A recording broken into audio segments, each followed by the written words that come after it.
As we finally wrap things up in the boatyard, it's time for one more trip up to Port Townsend, this time in a pretty heavy fog.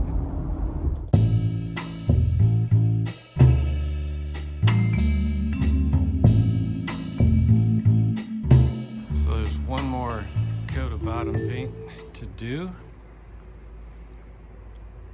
and she will be done.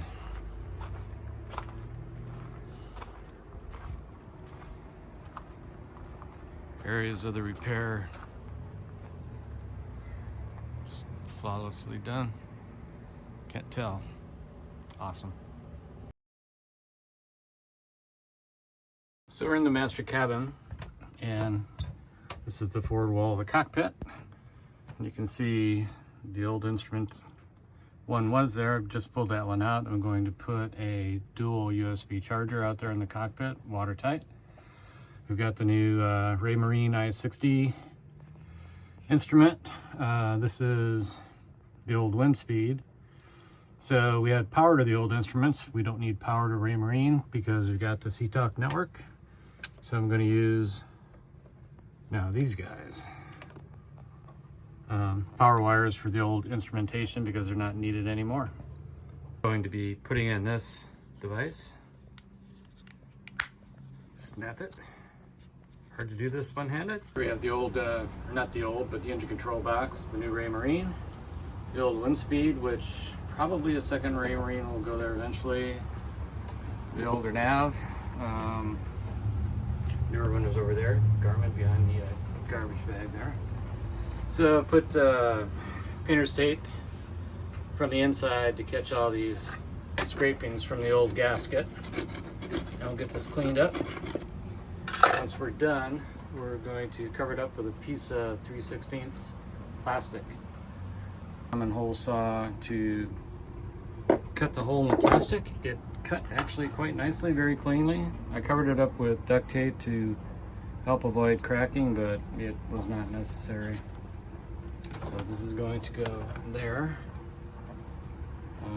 with 4 nice looking stainless steel machine screws. All right, so here we see the finished product. I think I will pull this back off and at some point paint it white from behind because it's a little too translucent. You can see the cutout from the previous cage, but I think I'll leave it as is, and it might be nice to have a little bit of daylight in the main cabin. Anyways, to unlock, press there, lift it up. Okay, once it's open, you do see that there is some light in there. And to remember is plastic goes to starboard, the plastic insert there. And there we are. Voila. Oh, yeah, and this will close down over the wire. Make sure it's going straight down. Press the bottom and we're locked. And to open, there we go. So this is a Beta Marine 43, and we've put plastic over the alternator, and we've taken off the end cap from right there. It's just a single bolt, and we're going to punch the tubes in the heat exchanger. To do that, we're going to take a piece of 1/8" dowel. Comes in a length of about 4 feet. So just put it by the heat exchanger and measure out the length you'll need. Give yourself a couple of inches to grab it with, and snip it, and you'll be ready to go. So basically, you can see the 1/8" dowel fits perfectly, and it's going through without any resistance at all. Okay, went all the way.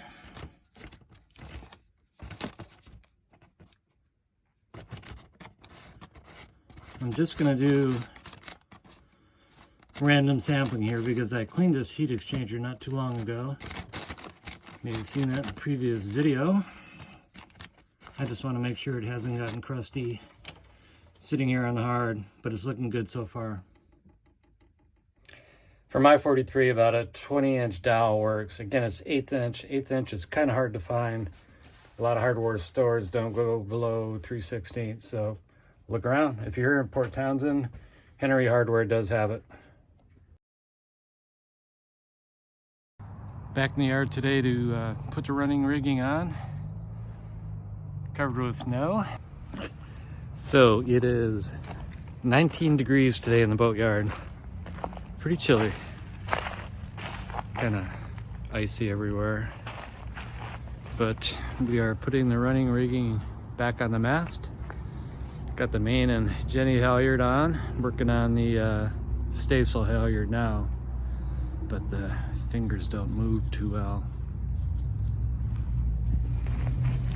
Beautiful day though, really is.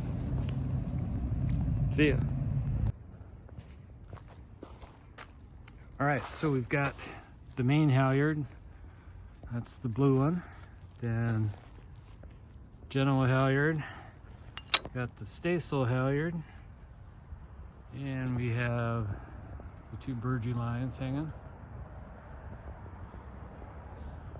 And it's cold.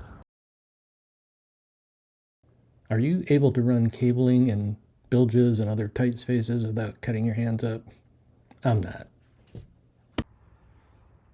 Wiring everywhere. Got the new speed log from over there.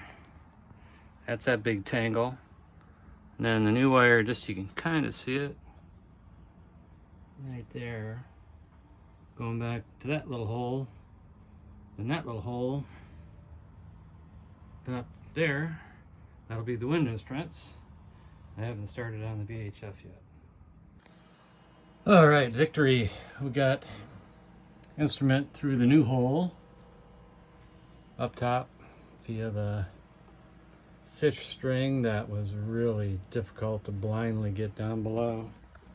I fished it out with a piece of lock wire, ends shaped as a hook, but it's through. One more to go, the big one. Next is to get the larger RG8 cable. It's RG58. And we're moving to the RG8 to try to snake it through that hole. That'll be easy, but getting it out down below, whole other story. So after 3 tries, I finally got it to fish through.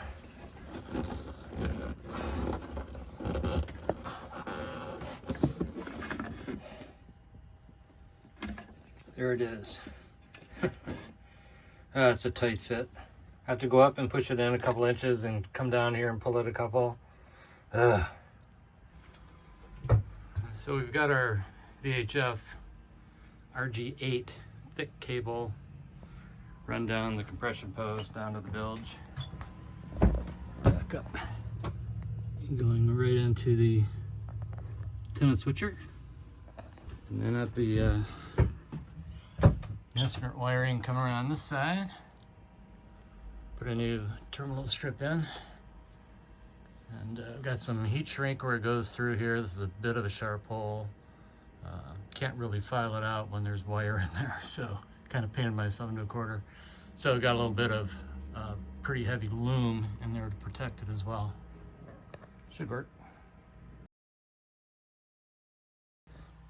So we'll see if this works. It's kind of dark. This is an old brass tonometer that was on the boat at the chart table. When that got rebuilt, this was taken off, and it was really bad shape, so I polished it up and it looks pretty cool now. Let me put some more light on it. Hang on. Let's try this. Yeah, it's kind of a nice piece.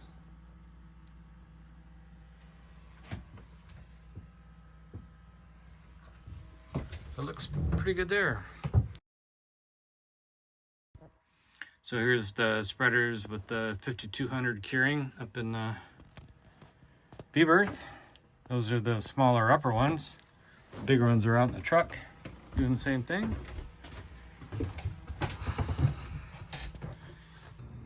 Well, we get the mast on today. weather won't be a problem this time. It is like glass in the marina this morning. Beautiful.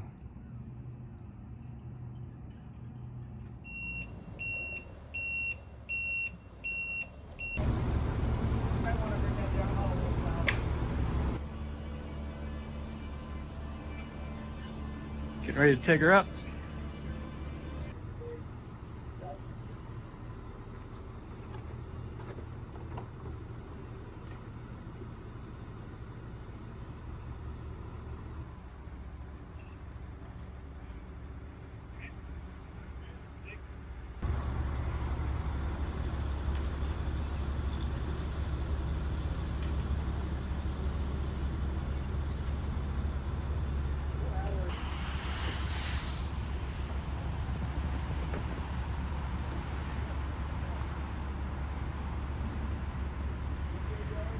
Oh, from 2 feet, yeah. Bad right now.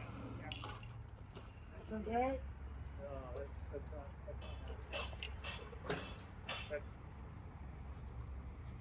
yeah. All right, so we got all the wires stuffed in there. I couldn't use sanitary pipe like I had on there before, so I used this.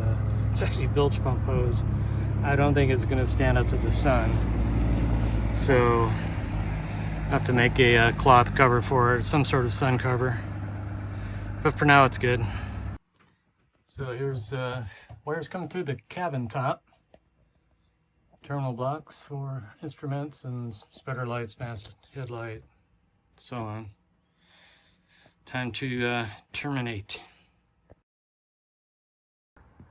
Well, the deck's super dirty from being in the boatyard, but hey, it's bright white. Testing out the new LED spreader lights for the first time. Not too shabby, just the right amount of light, not blinding, but everything's lit nicely. I'm happy.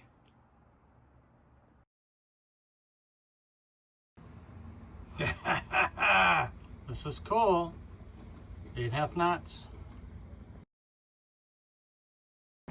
It's July 12th.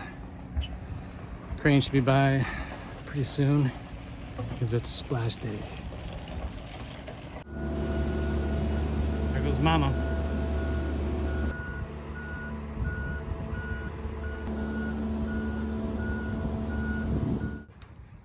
D-dock at Port Townsend. The big boat up ahead on my left is my buddy Troy's, who kind of saved the day in finding the root cause of the big fiberglass repair in the bow. It turned into a nightmare. Great guy. Back in the water. What a nerve-wracking day, as always. 26 months in the yard. What did you forget? But, here we are.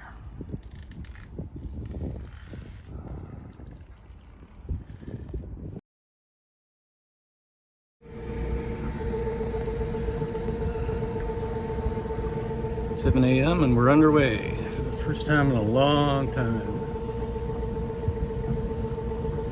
Leaving Port Townsend.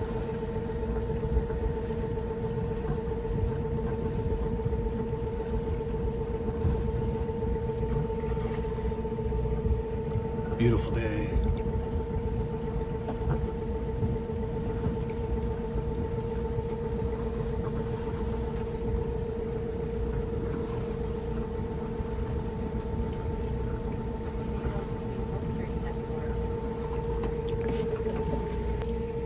Go ahead and say that.